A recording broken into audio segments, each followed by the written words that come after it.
ассалому алайкум шунавандагони арҷманд. гуфторамонро аз силсилаи хониши адабӣ оғоз мекунем. ҳоло гуфтори 13-ро аз рӯи достони нависанда Шераки Ориён ишқи осону мушкил дар қироати ҳунарманди халқии Тоҷикистон Қурбони Собир бишнавед. Шераки Ориён. ишқи осону мушкил. ишқномаи Саттор Баҳман. فقط چیزی دیگر کفیدن دلم را باز می داشت که به زوریات نبودم، یعنی امکان فرزند آوریم مانده. باز آن چیز دلم را از کفیش و پارشوی می داشت که به هر حال آغاز ایجادم صاحبی نوشته و کتاب‌های بوده که ارزنده باشند، به آینده رسیده توانند. یعنی این معنی دارد چون این اثرها به میان آورده توانم از نو، چون این توانم اگر سوی ایجاد و پرواز آزاد تلاش به خرج دهم و غیرت و جرأت دریابم. ولی چیزی دیگر را صرفم رفته بودم حالیا. مناسبت دوستانه و روعای همسرم با کلان شونده ها، یعنی آدمان با نفوذ که با عائله آنها و زن آنها هم نشینی و هم صحبتی و هم کاسگی داشته، از معمای دیگر خالی نباشد. یقین ترش پسی دوگانه زنی راهبر بودن با خودی راهبران مناسبت محرمانه داشته بانم. آخر در آغاز با همسر و فرزندان شخص اولی منطقه کنار، یعنی قره‌بکف، در سالهای نوجوانیش و بی تجربگیش گویا مناسبتی صمیمی و دور از خیانت و فتنه داشته. یعنی با خاندان او و نزد زن و فرزندان وی رواع می کرده، شین و خیز داشته، لیکن با خودی کلان چنان وصل و وصال و عشق ورزی به میان می آورده که در بطنش فرزند دریافته از وی. بعد گذشت این قدر سال و تجربه زیاد برداشتن، چقدر استا به ماهر شده این میمونچه. ولی شوهر را از باعث پهلویش می داشته که گناهش پسی این پنهان ماند که زنی شوهردار چنین نکند، خصوصا شوهری پاکیزه دلی به آبرو که دارد. اما پس این عملهای دیگر می کردم مدام بانو. خلاص من نه تنها شوهر بلکه یک پرده نهانگری سیر و اسرار وی مانده. یعنی قورباغه‌شو دارد، آبرو دارد. زندگی وی بوده پس این مفهوم. میخواستم به خاندانم بر نگردم این بعد و در این حجره کاری اداره مجله بمانم. یعنی روزانه اینجا از پی کار باشم و شبانه همینجا خواب و خیز بکنم. ناگاه احساس نمودم نوشیدن بخواهم، همچنین نوشیدن بخواهم می تلخ تلخی که امثال زندگیم تلخ باشد. اکنون دانسته بودم چرا پروفسور زیاد می نوشیده دمی علمهای نهان دل، علمهایی که به کسی گفتن نمی توانسته غیری که به من گفته، از باعث که بیرون رفته بودم و شیشه عظیمی شراب تلخ را دریافتم از میکده که نرخش نسبت مغازه ها چند مراتب گران بود. ولی خریدم و دهانش را با دندان هام کشاده ره شرابش را جرعه فرو می بردم.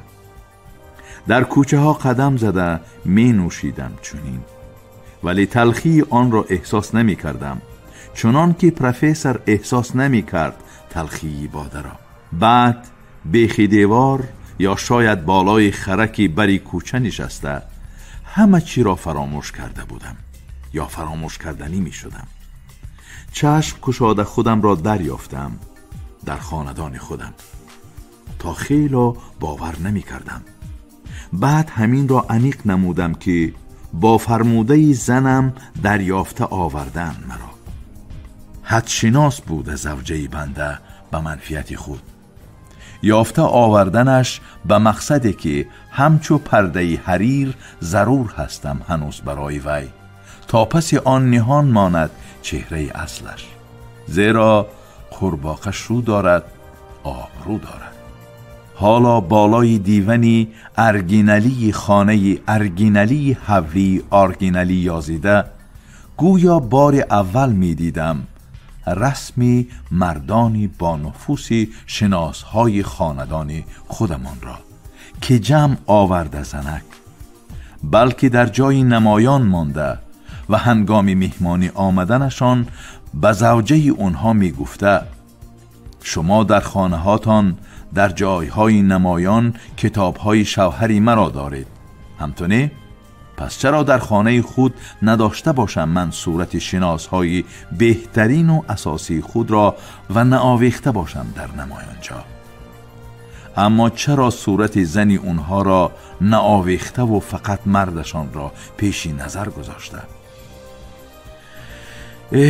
نویسنده لاده و ساده، تو را چنان استاکارانه فریب میداده بانوی، ولی نمیدانسته، زیرا دایره عمق هر رویداد عائله داری اندیشه عمیق و تحلیلی همه طرفه نداشته.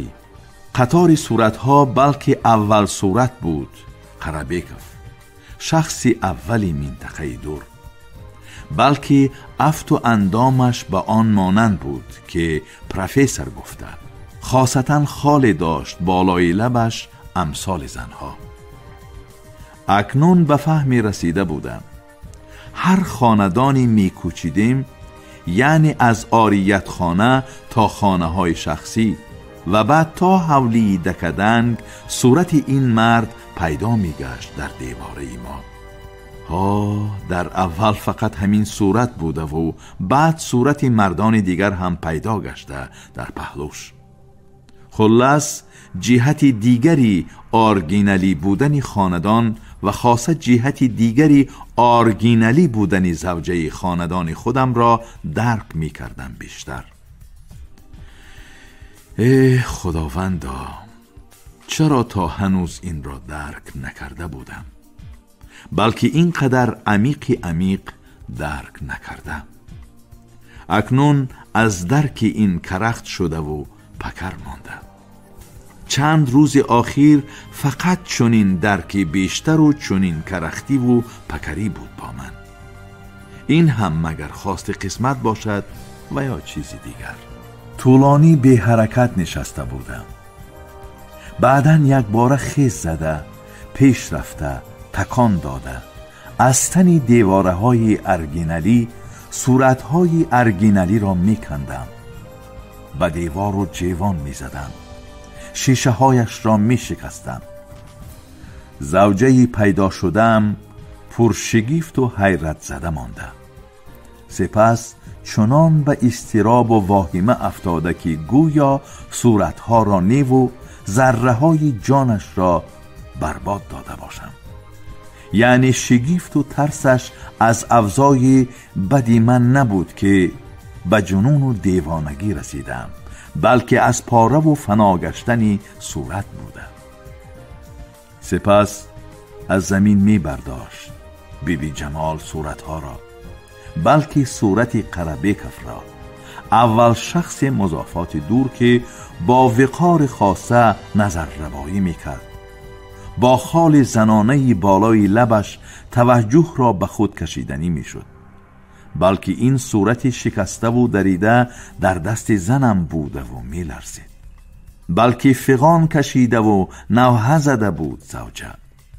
گویا این مردک را نوکک از دست داده، نه که کیها ففتیده او و از بین رفته این وجودی ناپاک. این صورت یگانه‌اش بود. فغان برداشت بیبی جمال، صورت یگانه‌اش چنان فغان میزد که گویا صورتی ورا از جای دیگر دریافتن و برقرار کردن ممکن نباشد، یا شاید برای آن که این صورت یگانه را بخشیده بود خودی قرهبیکوف بوی. برای کسی که ناموس این بانو را بکارتی ورا پاره کرده بعد فرزندی شکمی ورا برای شرمنده نگشتن خود قبول نداشته و زیر تیغ جراحی خوابانده و قریب باعث مرگش گردیده فغان کشیده گریه می کرد بیبی جمال. حالان که برای من از سری رحم و شفقت در این زندگی بار چند قطره اشک ریختن این عیالی عیاره را ندیده بودم. بیشتر به وحشی بدل می یافتم. آخر می دانستم سبب فغان ورا. هرچند خود وی گمان می کرد ندانم اصل رویداد پسی پردگی را، خاصه رویداد مضافات دورمانده را که وابستگی داشت به او و قربه کوی خالدار و راهبری نوی دیگرش. بیبی جمال گمان می کرد که ندانم هنوز این همه را. از این باعث جانبی صورتها خیز زد. چنگ انداخته از دست وی 4 چوبه شکسته صورت را کشیده گرفتم. چنگال زده از درون آن صورتی نیم شکن و نیم دران را بیرون آوردم. ریزه نموده هر سو پاش دادم. یعنی صورتی قربیکف را چنین کرده بودم. زوجه گاه شخ می شد و گاه فغان در می کشید. تو دیوانه کیها برده به دیوانه خانه سپاریدن ضرور بود. بلکه بعداً فهمیدم این نه تنها فغان بلکه خواهش و امرش بودم. ولی این وقت بیشتر به وحشی بدل یافته از دست وی 4 چوبه صورتها را می کشیدم. از درون آن صورتهای نیم شکن و نیم دران منصبداران را بیرون آورده پاره کرده هر سو پاش می دادم. تو دیوانه کیها به دیوانه خانه برده سپاریدن ضرور بود، تکرار می کرد زوجه با فغان. فقط من طاقت کرده گشتم با تو نویسنده ناشده کی هر دم خیاله. ها بهای خودش را آشکار گفته بود در نهایت وابسته من. نویسنده ناشده کی هر دم خیال. من هم فریاد می زدم از او بلندتر، بلکه هرچی به دهانم می آمد می گفتم. بلکه در حقش می گفتم دشنامهای قبیحی زینه‌دار. هرچند زنی خاندانی من با تلفن الکی به زوجه همنشینان، یقینترش با وسیله آنها با شوهری اونها به مصلحت و مشورت گذشته بود و از بالای من شکایت میکرد. با این ناشدک همین قدر طاقت کردم بس بودگیست، دیگر نتوانم، گم کردن لازم این را، اقلاً از سرمحری رو سرور بودنش برکنار کردن لازم، تا دم چی بودنی مرا درک کرده به تولای و زاری در آمده پیش پایم سر نفر آورده باشد و مانندی این و آن. گویا نه تنها اندیشش را می گفت بلکه گویا فرمان می داد. یعنی بازگشتن به کابینت سرمحرری مجله که امکانی آنجا روز کار کردن و شبانه نیز با حضور ماندن بود بربسته گشته. این جلاجین زنک مدام داند چیکار کردنش را وابسته ای من.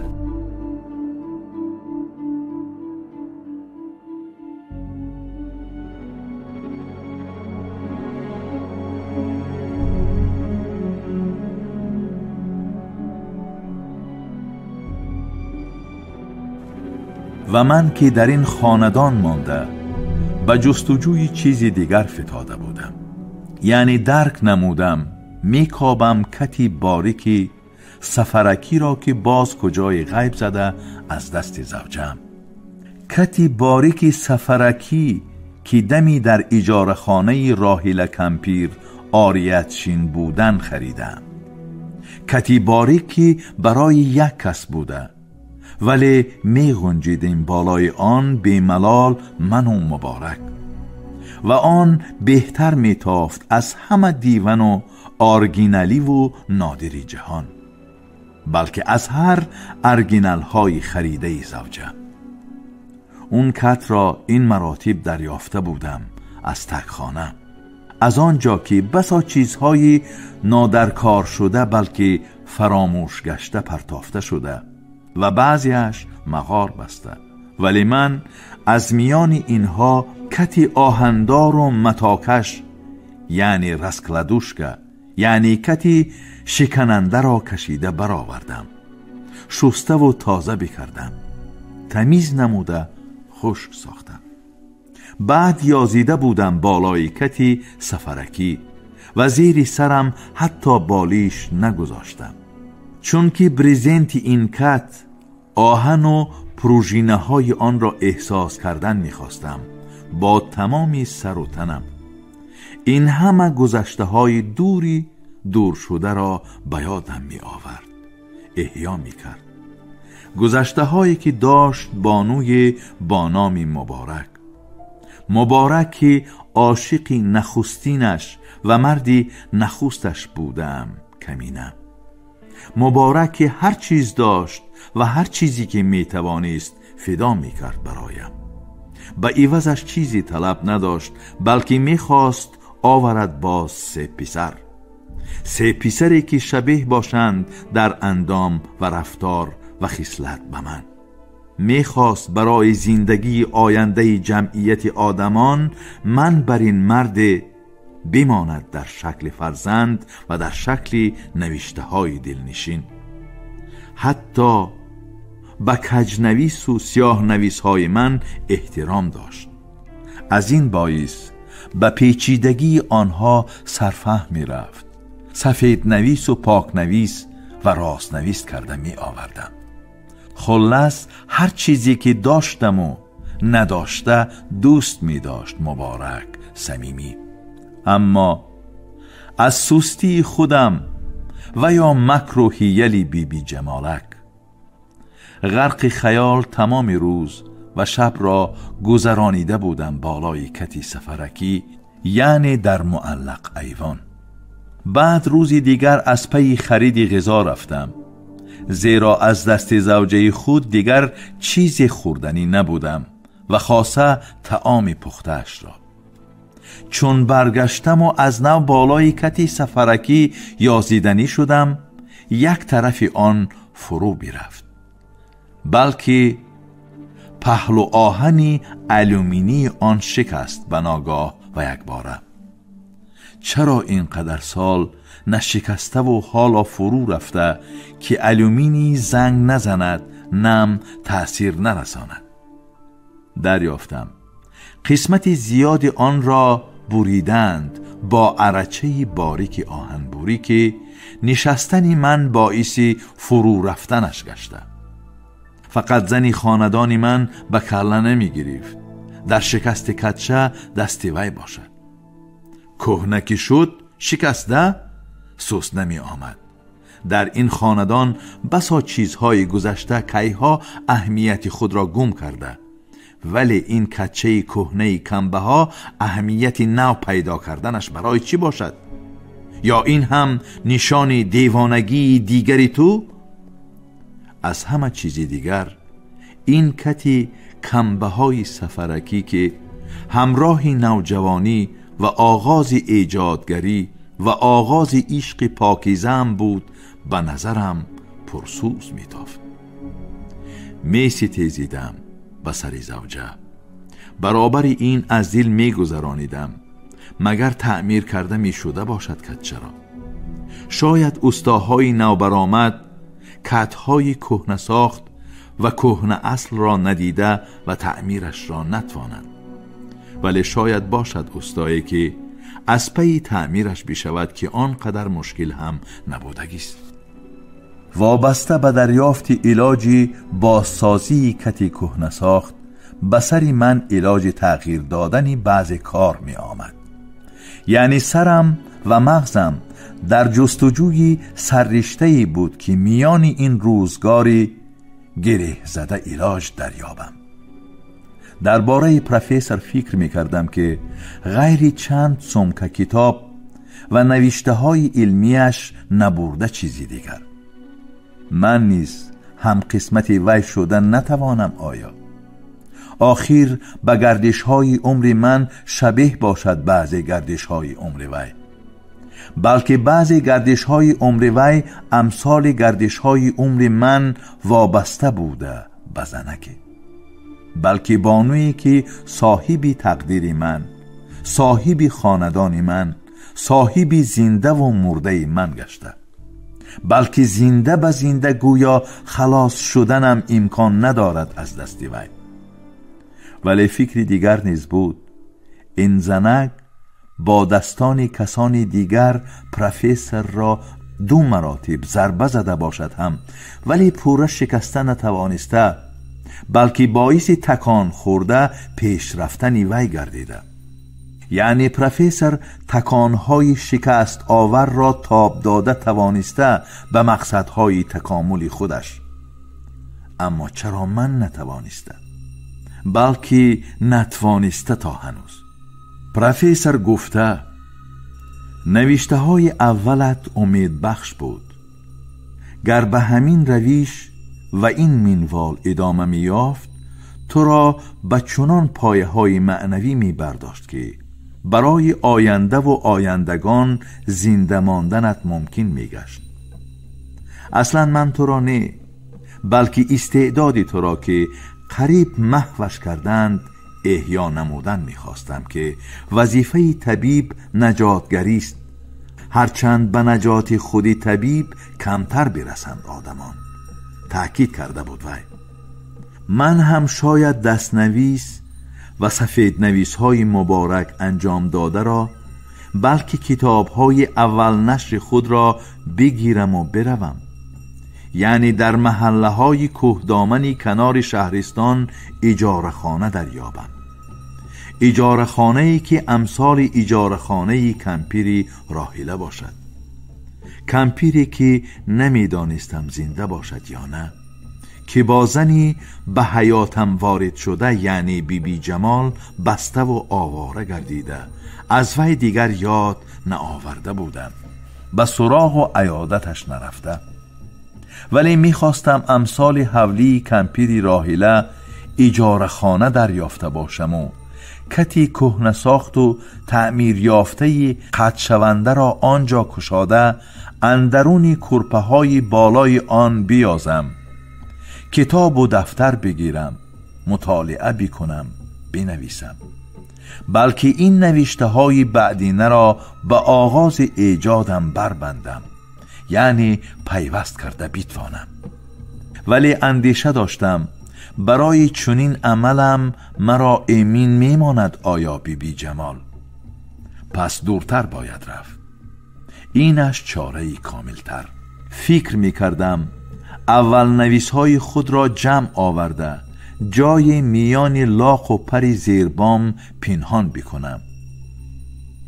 چرا این زنک نهانی بعضی کارهای بلکه نامعقولی زیاد کرده میتوانسته و من نتوانم کارکی عادی؟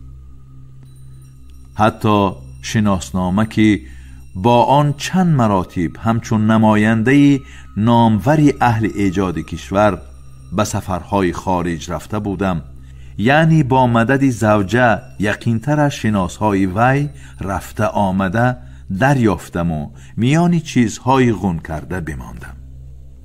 برابر این با خود سوال می دادم، زنک مرا به چنین سفرهای دور و طولانی خارجه می فرستاده و دمی نبودنم با کدام مردهایی با نفوس هم دایره و هم نشست به چی مشغول می شده در خاندانی آرگینالی ما؟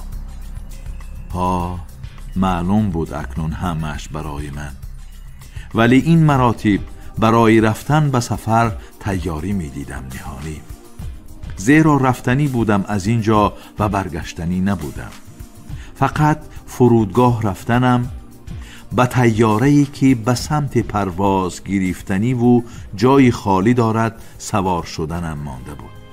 یعنی امثال پروفسور گویا تکان دریافته بودم از چیزهای فهمیده و خلاصه اونها و پرواز کردن میخواستم. حالیا پرواز جانبی دوری ها که بازگشت نداشته جانبی زنی پیچیده خصال بازینگری نازکدا. برای این کمی دیگر به خود آمدنم لازم بود، خاصتاً که پی مشت و ضربی در فرودگاه خوردم، از لب و دهانم پر شفا نیافته و این سیاهی و کبودی اندام باعث گمان و شبهه شده می توانست. دمی از دریچه های تفتیشگری فرودگاه از پیش نظارتگران کنجکاو و اینجق آنجا گذشتنم. غرق این اندیشه یازیده بودم در ایوانچه، بالای کتی باریکی یک برش شکسته. چند روز دیگر لازم بود تا همش را تغییر داده بتوانم. اطمینان داشتم به آزادی و پرواز برسم که خیلی باز با من نبوده، ولی این را خودم درک نکرده بلکه اکنون مشتاقش گشتم.